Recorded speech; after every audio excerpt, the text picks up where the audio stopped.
Хүн амын амны хүндийн эрүүл мэндийг сахин хамгаалж, амьдралын зөв хөвчлийг бий болгох нэг зорилгын дор тус арга хэмжээг зохион байгуулж байгааг тус компани зүгээс мэдээлж байлаа. За энэхүү арга хэмжээний үеэр амны хүндийн үзлэг зөвлөгөөг мэрэгжлийн эмчнэр үн төлбөргүй хийж, амны хүндийн өвчлөөс урьдчилан сэргийлэхэд шүдний О, сойд чухал гэдгийг сурталчлан таниуллаа.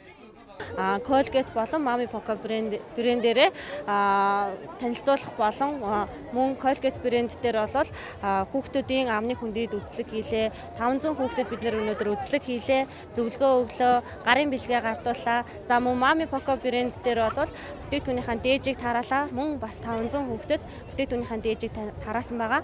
Харин ээжүүд бяцхан иргэдийн үнэнч туслагч Японы номер 1 брэнд Mami Poco брэндийн зүгээс тус Таванбогд Интернэшнл компани асарт хүрэлцэн ирж сонирхсон живхний насны хүүхдүүд бүтээгдэхүүний дээжээс бэлэглэж байлаа.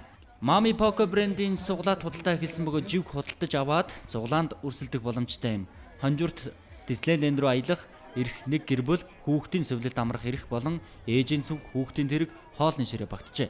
Тус суглаат худалдаа 2015 оны 7 дугаар сарын 1-ний хүртэл үргэлжлэн Таванбогд Интернэшнл компани зүгээс олон улсын хүүхдийн эрхийг хамгаалах өдрийг тохиолдуулан Монголын нийт үндэстэй баярын мэндийг шүүлж эрүүлэнх өсч тойрнохыг хүсэн өрөөж байна.